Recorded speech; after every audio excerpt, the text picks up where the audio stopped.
Good morning to everyone. இன்னைக்கு இந்த வீடியோவில் 9th standard maths 2023 quarterly examination Tenkasi district one word answer 1 by 1 என்ன செய்ய போகிறோம் பார்க்க போகிறோம்.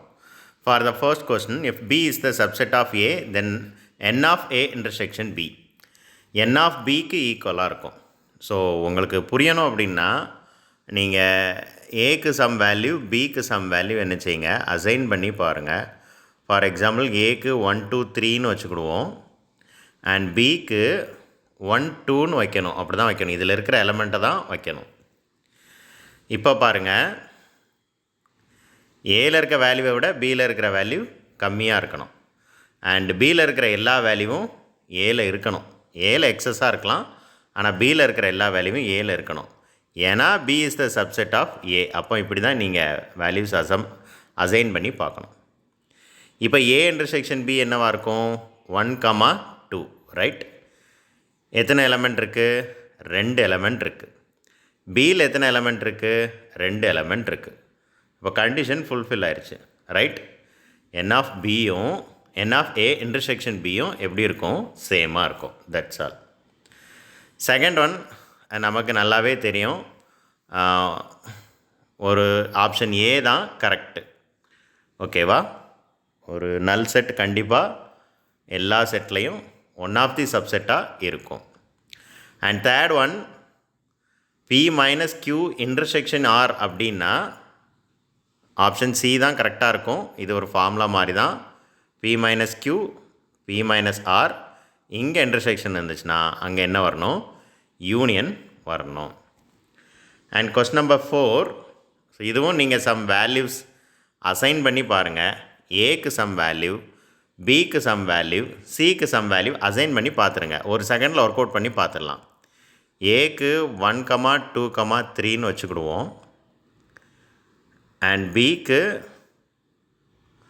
1 2 5 அப்படின்னு வச்சுக்கிடுவோம் அண்ட் சிக்கு 1 2 3 4 அப்படின்னு வச்சுக்கிடுவோம். நம்மளாக வேல்யூ அசைன் பண்ணி வச்சுக்கிடுவோம். ஃபர்ஸ்ட் என்ன கண்டுபிடிக்கணும், ஏ மைனஸ் பி. ஏ மைனஸ் பினா பியில் இருக்கக்கூடாது, ஆனால் ஏல இருக்கணும், 3. அப்புறம் ரெண்டாவது பாருங்கள், பி மைனஸ் சினா சியில் இருக்கக்கூடாது, ஆனால் பியில் இருக்கணும், 5. இப்போ இதுதான் ஏ மைனஸ் பி, இதுதான் பி மைனஸ் சி. இந்த ரெண்டுக்கும் இன்டர்செக்ஷன்னா ரெண்டுலேயும் காமனாக இருக்க வேல்யூவை எடுத்து எழுதணும். காமனாக ஏதாவது வேல்யூ இருக்கா, இல்லை. So option 4. And for the 5th question, ஒரு நேச்சுரல் நம்பரோட ஸ்கொயர் ரூட் வந்து கண்டிப்பாக ரேஷ்னலாக இருக்கலாம் அல்லது இர்ரேஷ்னலாக இருக்கலாம். Option D. And 6th question, 1/7க்கு வேல்யூ என்னன்னு கொடுத்துட்டாங்க, 5/7. அப்போ 1/7 இன்ட்டு 5 கொடுத்துருக்கிற வேல்யூவை 5ஆல் மல்டிப்ளை பண்ணுங்கள். செகண்ட் ஆப்ஷன் ஆட்டோமேட்டிக்காக வந்துடும். நான் செக் பண்ணிட்டேன், நீங்கள் செக் பண்ணுங்கள். 7th கொஸ்டினில் எனக்கு ஒரு டவுட் இருக்குது, அதனால் இப்போதைக்கு புக்கில் இருக்கிற ஆன்சரை ஃபாலோ பண்ணிக்கிடும். அது கிளியர் ஆன பிறகு நான் எக்ஸ்ப்ளனேஷன் கொடுக்குறேன். ஸோ இப்போதைக்கு option D. 8th question, area of the rectangle என்னன்னு கேட்டிருக்காங்க. ஃபார்முலா என்னன்னு தெரியும், எல் இன்ட்டு பி. இங்கே எல்லும் பியும் கொடுத்துருக்குறாங்க. அப்போ நம்ம மல்டிப்ளை பண்ணணும். 10 to the powerல் வந்துச்சு அப்படின்னா முதல்ல ஹோல் நம்பரில் என்ன வேல்யூஸ் இருக்கோ அந்த வேல்யூஸை மல்டிப்ளை பண்ணிக்கோங்க. 5 into 4, so which is equal to 20 right. ஓகேவா, அதுக்கப்புறம் 10 to the powers இருந்துச்சுன்னா, பவரில் ஒரு வேல்யூ இருந்துச்சுன்னா பேஸ் சேமாக இருந்தால் பவர் என்ன செய்யணும், ஆட் பண்ணணும். நமக்கு நல்லாவே தெரியும். அப்போ 5ஐயும் 4ஐயும் ஆட் பண்ணால் 9.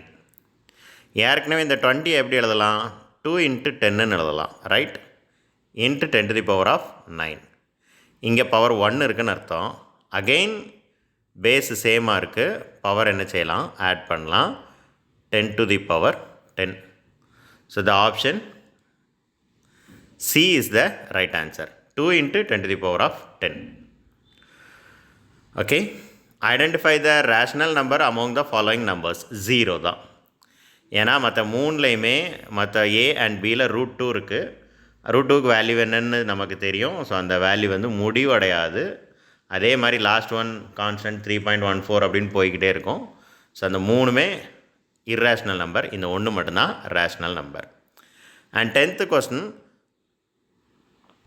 ரூட் என்னன்னு கண்டுபிடிக்க சொன்னாங்கன்னா ரொம்ப ஈஸி.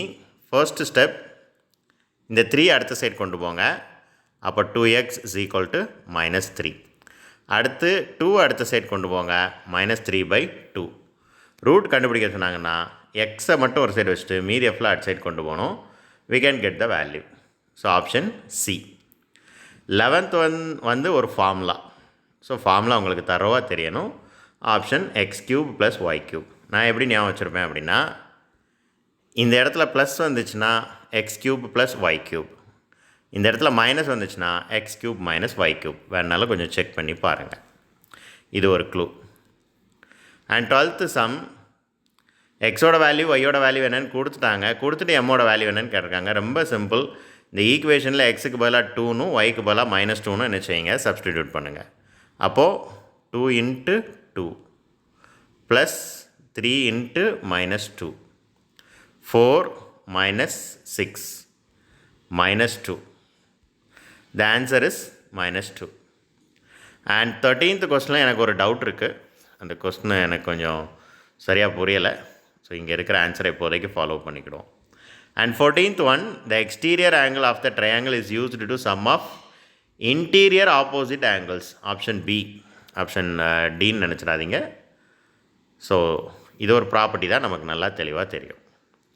That's all. தேங்க்யூ.